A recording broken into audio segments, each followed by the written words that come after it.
திருவள்ளூர் மாவட்டம் கும்மிடிப்பூண்டி அருகே சூறாவளி கண்டிகை பகுதியில் உள்ள தனியாருக்கு சொந்தமான பழைய பொருட்கள் சேமிப்பு கிடங்கில் நள்ளிரவில் தீ விபத்து ஏற்பட்டுள்ளது.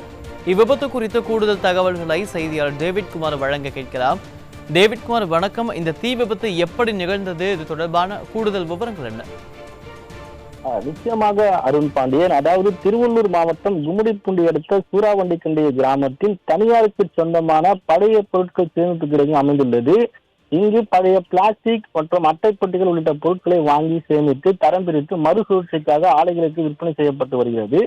இந்த நிலையில் இங்கு நள்ளிரவில் திடீரென தீப்பற்றி கொழுந்து விட்டு எரிய தொடங்கியது. இது குறித்து அருகில் உள்ள தீயணைப்புத் துறைக்கு அளிக்கப்பட்ட தகவலின் பேரில் ஷிப்காட், கும்மிடிப்பூண்டி ஆகிய 2 நிலையங்களிலிருந்து 2 வாகனங்கள் கொண்ட தீயணைப்பு வீரர்கள் தீயை அணைக்கும் பணியில் ஈடுபட்டனர். அதாவது எளிதில் தீப்பிடிக்கும் இந்த பிளாஸ்டிக் கழிவுப் பொருட்கள் என்பதால் தீப்பிழம்புகள் வானுயர எழுந்து கொழுந்து விட்டு எரிந்ததால் அங்கு புகை மூட்டமாகவும், அதாவது கண்ணெரிச்சலுக்கும் பொதுமக்கள் மூச்சுத்திணறலுக்கும் ஆளாகினர். இந்த நிலையில் தீயணைப்பு வீரர்கள் தண்ணீரையும் ரசாயன நுரையும் பீச்சி அடித்து சுமார் 3 மணி நேரம் போராடி தீயை அணைத்தனர்.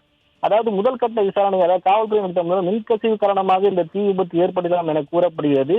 மேலும் இந்த சம்பவம் குறித்து காவல்துறையினர் வழக்கு பதிவு செய்து விசாரணைக்கு இருந்த நள்ளிரவில் பழைய பொருட்கள் சேமிப்பு ஏற்பட்ட தீ விபத்து காரணமாக இங்கு பணியில் ஊழியர் இல்லாததால் பெரும் விபத்து தவிர்க்கப்பட்டுள்ளது. அருண் பாண்டியன்.